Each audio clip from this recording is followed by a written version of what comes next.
The Dulham Ladies. To be leaders of society in the town of Dulham was as satisfactory to Miss Dobin and Miss Lucinda Dobbin as if Dulham were London itself. Of late years, though they would not allow themselves to suspect such treason, the most ill-bred of the younger people in the village made fun of them behind their backs and laughed at their treasured summer mantillas, their mincing steps, and the shape of their parasols. They were always conscious of the fact that they were the daughters of a once eminent Dulham minister. But beside this unanswerable claim to the respect of the first parish, they were aware that their mother's social position was one of superior altitude. Madame Dobin's grandmother was a Greenaple of Boston. In her younger days she had often visited her relatives, the Greenaples and Hightrees, and in seasons of festivity she could relate to a select and properly excited audience her delightful experiences of town life. Nothing could be finer than her account of having taken tea at Governor Clovenfoot's on Beacon Street, in company with an English lord who was indulging himself in a brief vacation from his arduous duties at the court of St. James. He exclaimed that he had seldom seen in England so beautiful and intelligent a company of ladies, Madame Dobin would always say in conclusion. He was decorated with the blue ribbon of the Knights of the Garter. Miss Dobin and Miss Lucinda thought for many years that this famous blue ribbon was tied about the noble gentleman's leg. One day they even discussed the question openly, Miss Dobin placing the decoration at his knee, and Miss Lucinda locating it much lower down, according to the length of the short gray socks with which she was familiar. "You have no imagination, Lucinda," the elder sister replied impatiently. "Of course those were the days of small clothes and long silk stockings," whereat Miss Lucinda was rebuked but not persuaded. "I wish that my dear girls could have the outlook upon society which fell to my portion," Madame Dobin sighed after she had set these ignorant minds to rights, and enriched them by communicating the final truth about the blue ribbon. "I must not chide you for the absence of opportunities, but if our cousin Harriet Greenaple were only living, you would not lack enjoyment or social education." Madame Dobin had now been dead a great many years. She seemed an elderly woman to her daughters some time before she left them. They thought later that she had really died comparatively young, since their own years had come to equal the record of hers. When they visited her tall white tombstone in the orderly Dulham burying ground, it was a strange thought to both the daughters that they were older women than their mother had been when she died. To be sure, it was the fashion to appear older in her day. They could remember the sober effect of really youthful married persons in cap and frisette. But whether they owed it to the changed times or to their own qualities, they felt no older themselves than ever they had. Beside upholding the ministerial dignity of their father, they were obliged to give a lenient sanction to the ways of the world for their mother's sake, and they combined the two duties with reverence and impartiality. Madame Dobin was, in her prime, a walking example of refinement and courtesy. If she erred in any way, it was by keeping too strict watch and rule over her small kingdom. She acted with great dignity in all matters of social administration and etiquette, but while it must be owned that the parishioners felt a sense of freedom for a time after her death, in their later years they praised and valued her more and more, and often lamented her generously and sincerely. Several of her distinguished relatives attended Madame Dobin's funeral, which was long considered the most dignified and elegant pageant of that sort which had ever taken place in Dulham. It seemed to mark the close of a famous epoch in Dulham history, and it was increasingly difficult forever afterward to keep the tone of society up to the old standard. Somehow the distinguished relatives had one by one disappeared, though they all had excellent reasons for the discontinuance of their visits. A few had left this world altogether, and the family circle of the Greenaples and Hightrees was greatly reduced in circumference. Sometimes in summer, a stray connection drifted Dulhamward and was displayed to the townspeople, not to say paraded, by the gratified hostesses. It was a disappointment if the guest could not be persuaded to remain over Sunday and appear at church. When household antiquities became fashionable, the ladies remarked upon a surprising interest in their corner cupboard and best chairs, and some distant relatives revived their almost forgotten custom of paying a summer visit to Dulham. They were not long in finding out with what desperate affection Miss Dobin and Miss Lucinda clung to their mother's wedding china and other inheritances, and were allowed to depart without a single teacup. One graceless descendant of the high trees prowled from garret to cellar, and admired the household belongings diligently, but she was not asked to accept even the dislocated cherry-wood footstool that she had discovered in the far corner of the parsonage pew. Some of the Dulham friends had always suspected that Madame Dobin made a social misstep when she chose the Reverend Edward Dobin for her husband. She was no longer young when she married, and though she had gone through the wood and picked up a crooked stick at last, it made a great difference that her stick possessed an ecclesiastical bark. The Reverend Edward was, moreover, a respectable graduate of Harvard College, and to a woman of her standards a clergyman was by no means insignificant. It was impossible not to respect his office at any rate, and she must have treated him with proper veneration for the sake of that, if for no other reason, though his early advantages had been insufficient, and he was quite insensible to the claims of the Greenaple pedigree, and preferred an Indian pudding to pie crust that was, without exaggeration, half a quarter high. The delicacy of Madame Dobin's touch and preference in everything, from hymns to cookery, was quite lost upon this respected preacher, yet he was not without pride or complete confidence in his own decisions. The Reverend Mr. Dobin was never very enlightening in his discourses, and was providentially stopped short by a stroke of paralysis in the middle of his clerical career. He lived on and on through many dreary years, but his children never accepted the fact that he was a tyrant, and served him humbly and patiently. He fell at last into a condition of great incapacity and chronic trembling, but was able for nearly a quarter of a century to be carried to the meeting-house from time to time to pronounce farewell discourses. On high days of the church he was always placed in the pulpit, and held up his shaking hands when the benediction was pronounced, as if the divine gift were exclusively his own, and the other minister did but say empty words. Afterward he was usually tired and displeased and hard to cope with, but there was always a proper notice taken of these too often recurring events. For old times, and for pity's sake, and from natural goodness of heart, the elder parishioners rallied manfully about the Reverend Mr. Dobin, and whoever his successor or colleague might be, the Dobins were always called the minister's folks, while the active laborer in that vineyard was only Mr. Smith or Mr. Jones, as the case might be. At last the poor old man died, to everybody's relief and astonishment, and after he was properly preached about and lamented, his daughters, Miss Dobin and Miss Lucinda, took a good look at life from a new standpoint, and decided that, now they were no longer constrained by home duties, they must make themselves of a great deal more use to the town. Sometimes there is such a household as this, which has been perhaps too minutely described, where the parents linger until their children are far past middle age, and always keep them in a too childish and unworthy state of subjection. The Mrs. Dobin's characters were much influenced by such an unnatural prolongation of the filial relationship, and they were amazingly slow to suspect that they were not so young as they used to be. There was nothing to measure themselves by but Dulham people and things.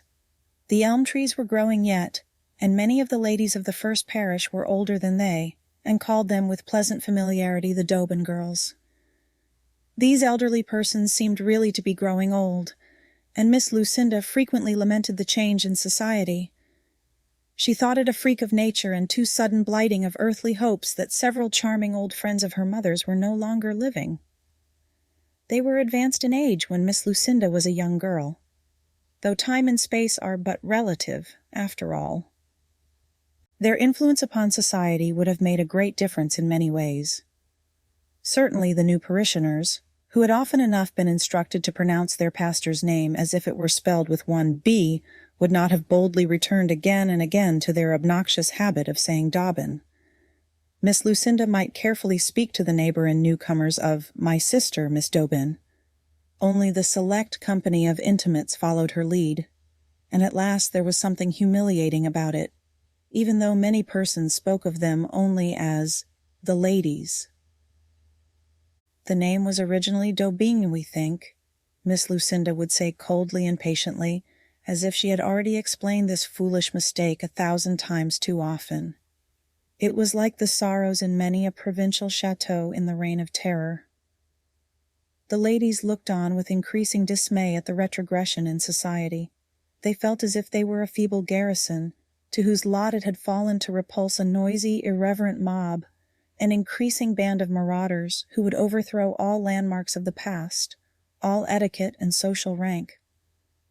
The new minister himself was a round-faced, unspiritual-looking young man whom they would have instinctively ignored if he had not been a minister. The new people who came to Dulham were not like the older residents, and they had no desire to be taught better. Little they cared about the green apples or the high trees, and once, when Miss Dobin essayed to speak of some detail of her mother's brilliant experiences in Boston high life, she was interrupted, and the newcomer who sat next her at the parish sewing society began to talk about something else. "We cannot believe that it could have been the tea party at Governor Clovenfoot's which the rude creature so disrespectfully ignored. But some persons are capable of showing any lack of good taste." The ladies had an unusual and most painful sense of failure as they went home together that evening. "I have always made it my object to improve and interest the people at such times. It would seem so possible to elevate their thoughts and direct them into higher channels," said Miss Dobin sadly. "But as for that Woolden woman, there is no use in casting pearls before swine." Miss Lucinda murmured an indignant assent. She had a secret suspicion that the Woolden woman had heard the story in question oftener than had pleased her. She was but an ignorant creature.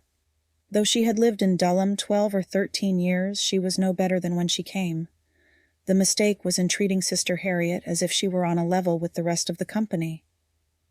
Miss Lucinda had observed more than once lately that her sister sometimes repeated herself, unconsciously, a little oftener than was agreeable. Perhaps they were getting a trifle dull. Towards spring it might be well to pass a few days with some of their friends, and have a change. "If I have tried to do anything," said Miss Dobin in an icy tone, "it has been to stand firm in my lot and place, and to hold the standard of cultivated mind and elegant manners as high as possible. You would think it had been 100 years since our mother's death, so completely has the effect of her good breeding and exquisite hospitality been lost sight of, here in Dulham. I could wish that our father had chosen to settle in a larger and more appreciative place. They would like to put us on the shelf, too. I can see that plainly." "I am sure we have our friends," said Miss Lucinda anxiously, but with a choking voice. "We must not let them think we do not mean to keep up with the times, as we always have. I do feel as if perhaps our hair—" And the sad secret was out at last. Each of the sisters drew a long breath of relief at this beginning of a confession. It was certain that they must take some steps to retrieve their lost ascendancy. Public attention had that evening been called to their fast-disappearing locks, poor ladies, and Miss Lucinda felt the discomfort most, for she had been the inheritor of the high-tree hair, long and curly and chestnut in color. There used to be a waviness about it, and sometimes pretty escaping curls, but these were gone long ago. Miss Dobin resembled her father, and her hair had not been luxuriant, so that she was less changed by its absence than one might suppose. The straightness and thinness had increased so gradually that neither sister had quite accepted the thought that other persons would particularly notice their altered appearance.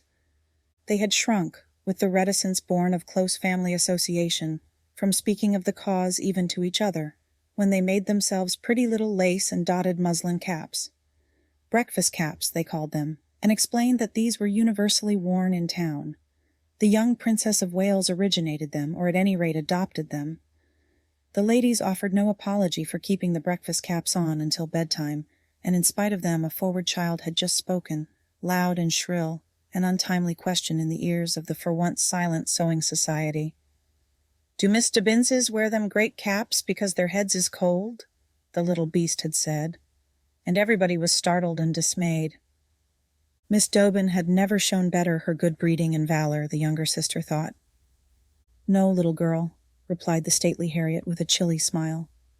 "I believe that our headdresses are quite in the fashion for ladies of all ages, and you must remember that it is never polite to make such personal remarks." It was after this that Miss Dobin had been reminded of Madame Somebody's unusual headgear at the evening entertainment in Boston. Nobody but the Woolden woman could have interrupted her under such trying circumstances. Miss Lucinda, however, was certain that the time had come for making some effort to replace her lost adornment. The child had told an unwelcome truth, but had paved the way for further action, and now was the time to suggest something that had slowly been taking shape in Miss Lucinda's mind. A young grandnephew of their mother and his bride had passed a few days with them, 2 or 3 summers before, and the sisters had been quite shocked to find that the pretty young woman wore a row of frizzes, not originally her own, over her smooth forehead. At the time, Miss Dobin and Miss Lucinda had spoken severely with each other of such bad taste, but now it made a great difference that the wearer of the frizzes was not only a relative by marriage and used to good society, but also that she came from town and might be supposed to know what was proper in the way of toilet. "I really think, sister, that we had better see about having some arrangements next time we go anywhere," Miss Dobin said unexpectedly, with a slight tremble in her voice, just as they reached their own door. "There seems to be quite a fashion for them nowadays. For the parish's sake we ought to recognize." And Miss Lucinda responded with instant satisfaction. She did not like to complain, but she had been troubled with neuralgic pains in her forehead on suddenly meeting the cold air. The sisters felt a new bond of sympathy in keeping this secret with and for each other. They took pains to say to several acquaintances that they were thinking of going to the next large town to do a few errands for Christmas. A bright sunny morning seemed to wish the ladies good fortune. Old Hetty Downs, their faithful maidservant and protector, looked after them in affectionate foreboding. "Dear sakes, what devil's wiles may be played on them blessed innocents afore they're safe home again," she murmured, as they vanished round the corner of the street that led to the railway station. Miss Dobin and Miss Lucinda paced discreetly side by side down the main street of Westbury. It was nothing like Boston, of course, but the noise was slightly confusing, and the passers-by sometimes roughly pushed against them.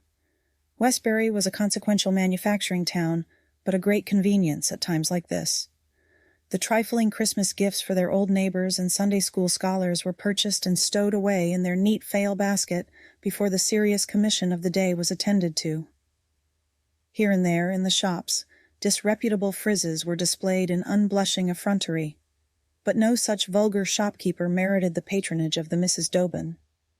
They pretended not to observe the unattractive goods, and went their way to a low, one-storied building on a side street, where an old tradesman lived. He had been useful to the minister while he still remained upon the earth, and had need of a wig, sandy in hue and increasingly sprinkled with gray, as if it kept pace with other changes of existence. But old Paley's shutters were up, and a bar of rough wood was nailed firmly across the one that had lost its fastening and would rack its feeble hinges in the wind. Old Paley had always been polite and bland. They really had looked forward to a little chat with him. They had heard a year or 2 before of his wife's death, and meant to offer sympathy. His business of hairdressing had been carried on with that of parasol and umbrella mending, and the condemned umbrella which was his sign flapped and swung in the rising wind, a tattered skeleton before the closed door. The ladies sighed and turned away. They were beginning to feel tired. The day was long, and they had not met with any pleasures yet. "We might walk up the street a little farther," suggested Miss Lucinda. "That is, if you are not tired," as they stood hesitating on the corner after they had finished a short discussion of Mr. Paley's disappearance. Happily, it was only a few minutes before they came to a stop together in front of a new, shining shop, where smirking waxen heads all in a row were decked with the latest fashions of wigs and frizzes. One smiling fragment of a gentleman stared so straight at Miss Lucinda with his black eyes that she felt quite coy and embarrassed, and was obliged to feign not to be conscious of his admiration. But Miss Dobbin, after a brief delay, boldly opened the door and entered. It was better to be sheltered in the shop than exposed to public remark as they gazed in at the windows. Miss Lucinda felt her heart beat, and her courage give out. She, coward-like, left the transaction of their business to her sister, and turned to contemplate the back of the handsome model. It was a slight shock to find that he was not so attractive from this point of view. The wig he wore was well made all round, but his shoulders were roughly finished in a substance that looked like plain plaster of Paris. "What can I have the pleasure of showing you, young ladies?" asked a person who advanced. and Miss Lucinda faced about to discover a smiling, middle-aged Frenchman who rubbed his hands together and looked at his customers, first one and then the other, with delightful deference. He seemed a very civil, nice person, the young ladies thought. "My sister and I were thinking of buying some little arrangements to wear above the forehead," Miss Dobin explained with pathetic dignity. But the Frenchman spared her any further words. He looked with eager interest at the bonnets, as if no lack had attracted his notice before. "Ah, yes, je comprends. The high foreheads are not now the mode. Je prefer them, moi. Yes, but the ladies must accept the fashion. They must now cover the forehead with the frizzes, the bangs, you say. As you whiz. And the tactful little man, with many shrugs and merry gestures at such girlish fancies, pulled down one box after another. It was a great relief to find that this was no worse, to say the least, than any other shopping, though the solemnity and secrecy of the occasion were infringed upon by the great supply of arrangements, and the loud discussion of the color of some crimps a noisy girl was buying from a young saleswoman the other side of the shop. Miss Dobin waved aside the wares which were being displayed for her approval. Something more simple, if you please. She did not like to say older. "But these are très simple," protested the Frenchman. "We have nothing younger." And Miss Dobin and Miss Lucinda blushed and said no more. The Frenchman had his own way. He persuaded them that nothing was so suitable as some conspicuous forelocks that matched their hair as it used to be. They would have given anything rather than leave their breakfast caps at home, if they had known that their proper winter bonnets must come off. They hardly listened to the wig merchant's glib voice as Miss Dobin stood revealed before the merciless mirror at the back of the shop. He made everything as easy as possible, the friendly creature, and the ladies were grateful to him. Besides, now that the bonnet was on again, there was a great improvement in Miss Dobin's appearance. She turned to Miss Lucinda and saw a gleam of delight in her eager countenance. "It really is very becoming. I like the way it parts over your forehead," said the younger sister. "But if it were long enough to go behind the ears—" Non, entreated the Frenchman. "To make her the old woman at once would be cruelty." And Lucinda, who was wondering how well she would look in her turn, succumbed promptly to such protestations. Yes, there was no use in being old before their time. Dulham was not quite keeping pace with the rest of the world in these days, but they need not drag behind everybody else, just because they lived there.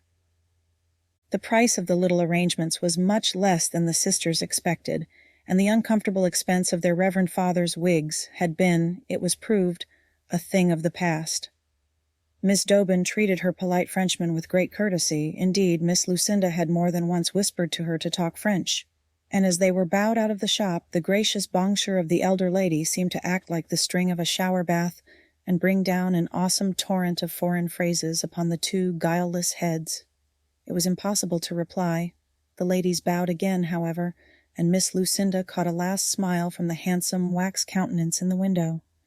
He appeared to regard her with fresh approval, and she departed down the street with mincing steps. "I feel as if anybody might look at me now, sister," said gentle Miss Lucinda. "I confess, I have really suffered sometimes, since I knew I looked so distressed." "Yours is lighter than I thought it was in the shop," remarked Miss Dobin doubtfully, but she quickly added that perhaps it would change a little. She was so perfectly satisfied with her own appearance that she could not bear to dim the pleasure of anyone else. The truth remained that she never would have let Lucinda choose that particular arrangement if she had seen it first in a good light. And Lucinda was thinking exactly the same of her companion. "I am sure we shall have no more neuralgia," said Miss Dobin. "I am sorry we waited so long, dear." And they tripped down the main street of Westbury, confident that nobody would suspect them of being over 30. Indeed, they felt quite girlish, and unconsciously looked sideways as they went along to see their satisfying reflections in the windows. The great panes made excellent mirrors, with not too clear or lasting pictures of these comforted passers-by. The Frenchman in the shop was making merry with his assistants. The two great frisettes had long been out of fashion. He had been lying in wait with them for two unsuspecting country ladies who could be cajoled into such a purchase. "Sister," Miss Lucinda was saying. "You know there is still an hour to wait before our train goes. Suppose we take a little longer walk down the other side of the way." And they strolled slowly back again. In fact, they nearly missed the train, naughty girls. Hetty would have been so worried, they assured each other. But they reached the station just in time. "Ludi," said Miss Dobbin, "put up your hand and part it from your forehead. It seems to be getting a little out of place." And Miss Lucinda, who had just got breath enough to speak, returned the information that Miss Dobbin's was almost covering her eyebrows. They might have to trim them a little shorter. Of course it could be done. The darkness was falling. They had taken an early dinner before they started, and now they were tired and hungry after the exertion of the afternoon. But the spirit of youth flamed afresh in their hearts, and they were very happy. If one's heart remains young, it is a sore trial to have the outward appearance entirely at variance. It was the ladies' nature to be girlish, and they found it impossible not to be grateful to the flimsy, ineffectual disguise which seemed to set them right with the world. The old conductor, who had known them for many years, looked hard at them as he took their tickets, and, being a man of humor and compassion, affected not to notice anything remarkable in their appearance. "You ladies never mean to grow old, like the rest of us," he said gallantly, and the sisters fairly quaked with joy. Their young hearts would forever keep them truly unconscious of the cruel thievery of time. "Bless us," the obnoxious Mrs. Woolden was saying at the other end of the car. "There's the old maid Dobbinses, and they've bought 'em some bangs. I expect they wanted to get thatched in a little before real cold weather. But don't they look just like a pair of poodle dogs?" The little ladies descended wearily from the train. Somehow they did not enjoy a day's shopping as much as they used. They were certainly much obliged to Hetty for sending her niece's boy to meet them with a lantern, also for having a good warm supper ready when they came in. Hetty took a quick look at her mistresses and returned to the kitchen. "I knew somebody would be foolin' of 'em," she assured herself angrily, but she had to laugh. Their dear, kind faces were wrinkled and pale, and the great frizzes had lost their pretty curliness, and were hanging down, almost straight and very ugly, into the ladies' eyes. They could not tuck them up under their caps, as they were sure might be done. Then came a succession of rainy days, and nobody visited the rejuvenated household. The frisettes looked very bright chestnut by the light of day, and it must be confessed that Miss Dobbin took the scissors and shortened Miss Lucinda's half an inch, and Miss Lucinda returned the compliment quite secretly, because each thought her sister's forehead lower than her own. Their dear gray eyebrows were honestly displayed, as if it were the fashion not to have them match with wigs.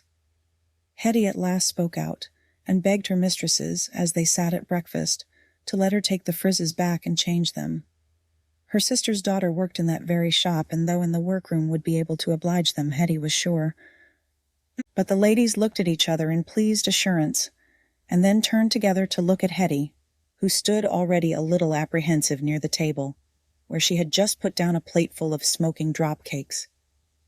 The good creature really began to look old. "They are worn very much in town," said Miss Dobbin.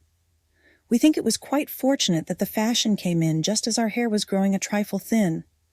I dare say we may choose those that are a shade duller in color when these are a little past. Oh, we shall not want tea this evening, you remember, Hetty. I am glad there is likely to be such a good night for the sewing circle." And Miss Dobbin and Miss Lucinda nodded and smiled. "Oh, my sakes alive," the troubled handmaiden groaned. "Going to the circle be they to be snickered at. Well, the Dobbin girls they was born, and the Dobbin girls they will remain till they die. But if they ain't innocent Christian babes to those that knows 'em well, mark me down for an idjit myself. They believe them front pieces has set the clock back 40 year or more. But if they're pleased to think so, let 'em." Away paced the Dulham ladies late in the afternoon to grace the parish occasion and face the amused scrutiny of their neighbors. "I think we owe it to society to observe the fashions of the day," said Miss Lucinda. "A lady cannot afford to be unattractive. I feel now as if we were prepared for anything." Oh, one pro. ChatGPT can make mistakes. Check important info.